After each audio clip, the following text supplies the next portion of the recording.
Estimados colegas, mi nombre es Michael Copland. Soy el coordinador del área de responsabilidad global para la protección de la niñez y nos encargamos de apoyar a los grupos de coordinación a nivel país.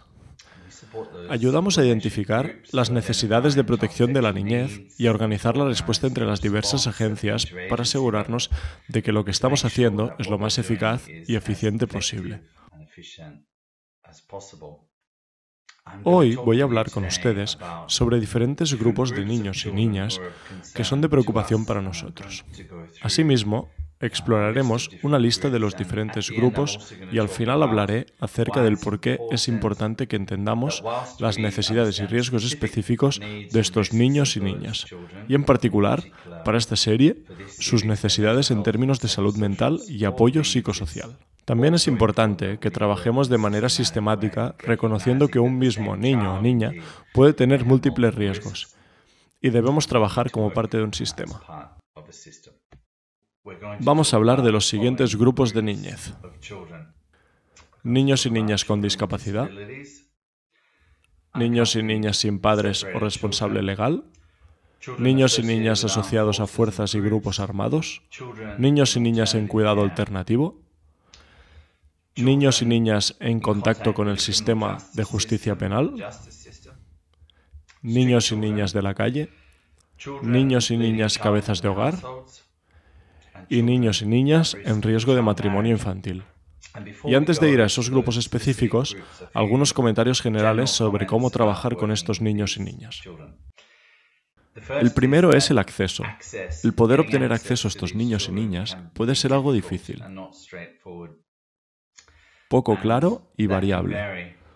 Por ejemplo, los niños y niñas que experimentan violencia sexual o los niños y niñas con discapacidad pueden estar en situaciones ocultas o la violencia puede estar enmascarada, por lo que el acceso a ellos requiere un esfuerzo adicional y consideraciones especiales, tomando en cuenta las barreras que los niños y niñas pueden tener para poder acceder a nuestros servicios. Dichas barreras pueden variar, dependiendo de su edad, o por ejemplo que sean niños o niñas, por lo cual es muy importante pensar en el acceso a ellos.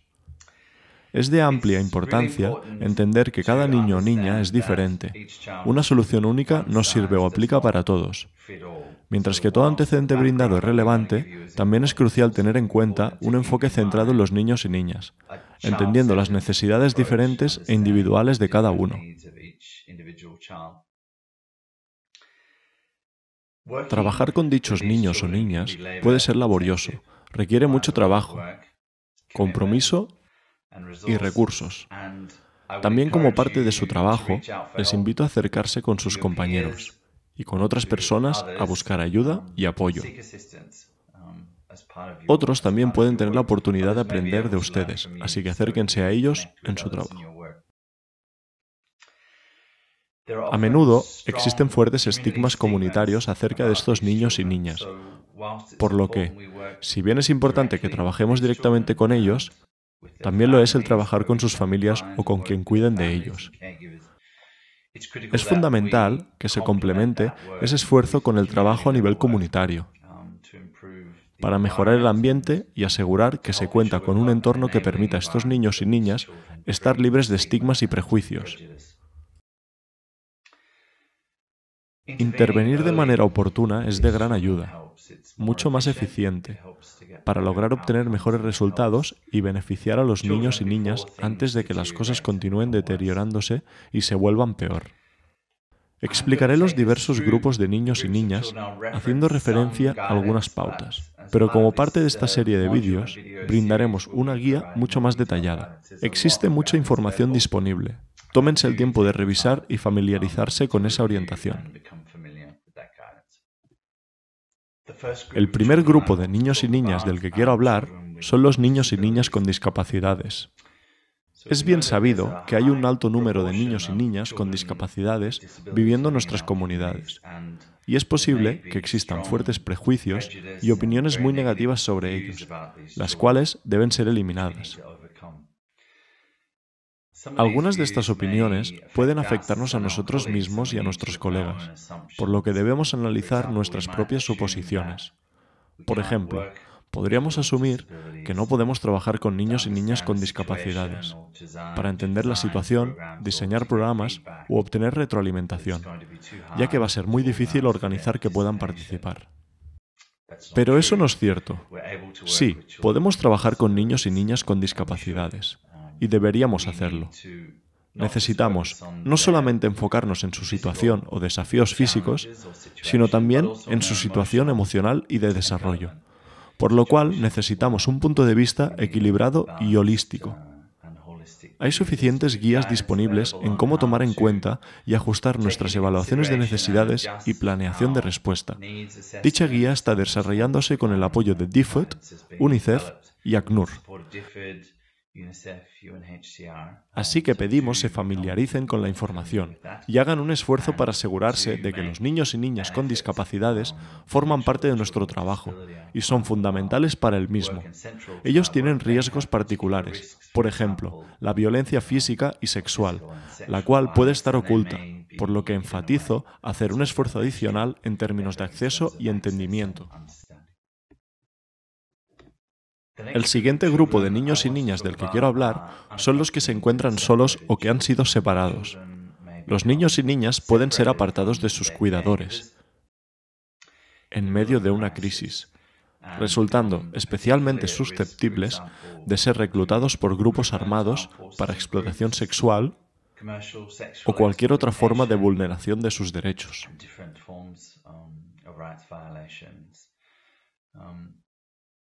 Contamos con diferentes programas para identificar, documentar, rastrear y reunificar a estos niños y niñas con sus familias. Se trata de un proceso que consta de distintas fases que debemos seguir mientras el proceso sigue en curso. Hemos de asegurarnos que tales niños y niñas se encuentran en un lugar seguro, que se encuentran en contacto regular con nosotros y que monitorizamos la situación. Algunos de los servicios de salud mental y apoyo psicosocial hacen frente a necesidades específicas de esos niños y niñas. Algunos de ellos pueden estar enfrentándose a pérdidas o cualquier situación imprecisa en la que no se encuentran presentes ni las familias ni los cuidadores. Estos niños y niñas son frecuentemente adolescentes, pero también puede tratarse de niños y niñas más jóvenes. Es importante admitir que hay distintos niveles de vulnerabilidad de niños y niñas solos o separados de sus padres o cuidadores, dependiendo de su edad, de si son niños o niñas, así como de la naturaleza y alcance de la separación en cuanto al contacto que puedan tener con sus familias.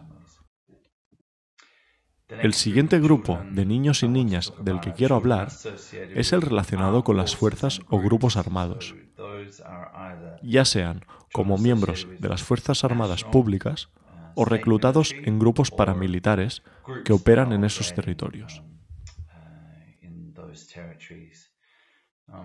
Desafortunadamente, aún existe un gran número de niños y niñas relacionados con grupos armados, formando parte de estos para realizar distintas funciones.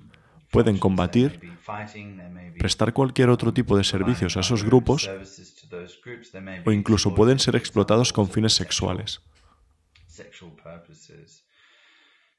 Por ello, es muy importante comprender que estos niños y niñas han de afrontar notables estigmas cuando son liberados y reintegrados en la comunidad, debiendo de tenerse en cuenta, por supuesto, tanto la naturaleza del conflicto como la percepción que en dicha comunidad se tenga del grupo armado al que pertenecían.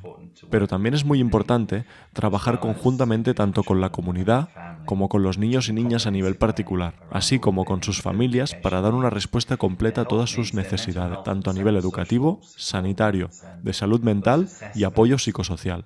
Y estas evaluaciones de necesidades de salud mental deben realizarse desde el principio y de manera continua tan pronto como se incorporan a la comunidad. Estos niños y niñas pueden haber experimentado daños notables o haber sido testigos de hechos traumáticos, pero es igualmente importante reconocer que pueden haber adquirido ciertas habilidades o fortalezas, de modo que, nuevamente insisto, es importante no hacer suposiciones sobre ellos. Estos niños y niñas se esfuerzan por reintegrarse en sus comunidades, de modo que es muy importante que tan pronto como lo realicen, les apoyemos en la resolución de sus problemas, lidiando con sus conflictos, haciendo amigos y para que vuelvan de nuevo a sentirse parte de la comunidad. El siguiente grupo del que me gustaría hablar es el de niños y niñas en cuidados alternativos. Hay una variedad de formas diferentes de cuidado alternativo. Los niños y niñas pueden vivir en instituciones con un gran número de niños y niñas. Pueden vivir en un hogar de adopción con cuidadores registrados. Pueden estar en una situación de cuidado informal. Por lo tanto, hay una gran variedad de opciones de cuidado y es muy importante comprender que la calidad de ese cuidado puede variar significativamente. También es importante entender cuánto saben y cuánto pueden apoyar los demás estas situaciones de cuidado o si están fuera del sistema normal, como si estuvieran escondidos, lo que puede generar otros problemas. Los niños y niñas que viven en situaciones de cuidado alternativo podrían estar teniendo retrasos en su desarrollo debido a la falta de estimulación y falta de relaciones con otros. Es importante tener esto en mente, particularmente ya que pueden ser trasladados de un entorno institucional a otro, lo que afectará su capacidad de entablar relaciones y conectar con otros. Debido a estos cambios, que están fuera de su control, podrían creer que no tienen un sentido de control. Por lo tanto, estos niños y niñas tienen poca sensación, capacidad de control. El siguiente grupo del que me gustaría hablar son los niños y niñas en contacto con el sistema judicial, y en particular, los que están privados de su libertad, que están detenidos.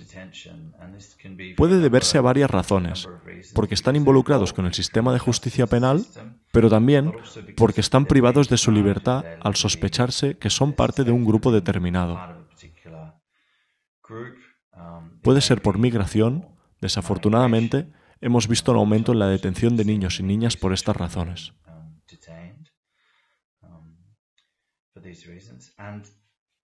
Estar detenidos tiene un impacto extremadamente negativo en su salud mental. Pueden sufrir depresión, sentimientos de impotencia, estrés tóxico y ansiedad. Obviamente, pueden no haber estado con sus cuidadores y, desafortunadamente, a veces son ubicados junto con adultos. Es fundamental tener acceso a estos niños y niñas. Quería hablar de los niños y niñas que están en la calle. A veces se ven niños y niñas que viven y trabajan en la calle, que se enfrentan a determinados riesgos, como por ejemplo el abuso y la explotación, la exposición y la vinculación en el uso indebido de sustancias. Ellos tienen preocupaciones particulares sobre su salud mental, por su salud mental y su bienestar psicosocial, que incluyen ansiedades, rechazo y estigmatización, y pérdida y separación de sus seres queridos. Es importante cuando se trabaja con estos niños y niñas demostrar que su supervivencia, su economía y supervivencia en términos de medios de subsistencia se derivan a menudo del hecho de estar en las calles. De modo que, cuando trabajamos con ellos, necesitamos considerar cómo sobrevivirían de otra manera. Por lo tanto, una intervención debe tener un componente económico y de subsistencia. Esto es muy importante.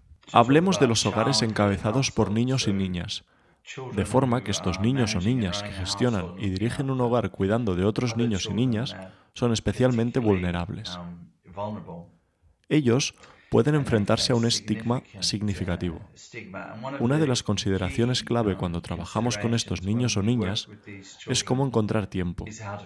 Ellos están gestionando una gran carga, por lo que, si pensamos en las intervenciones de salud mental y apoyo psicosocial, ¿cómo podemos apoyar a estos niños y niñas con su papel de cuidadores y su rol de sustento para permitir que eso suceda?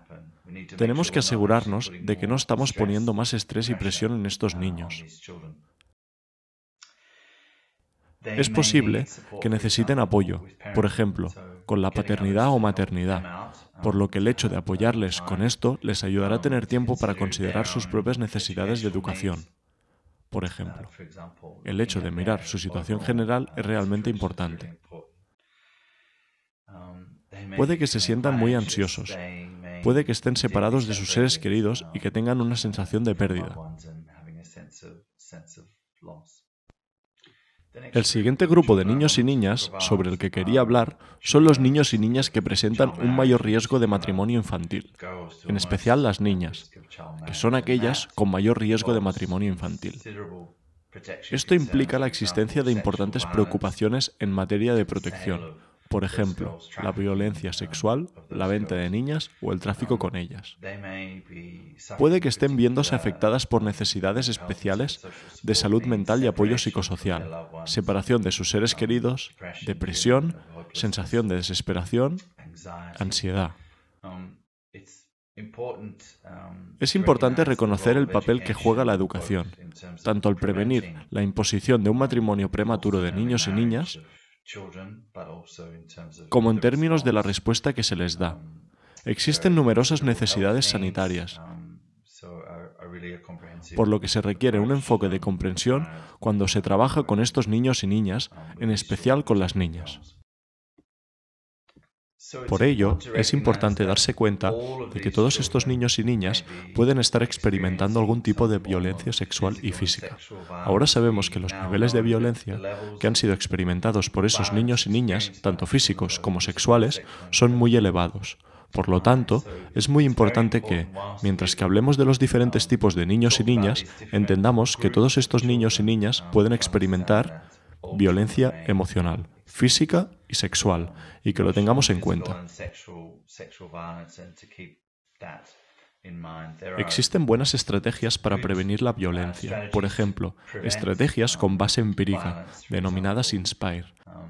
Les invito a que se familiaricen con dichas estrategias y, de nuevo, con las guías correspondientes para todos estos grupos de niños y niñas. Existe una gran cantidad de directrices y estas están disponibles en diferentes páginas web.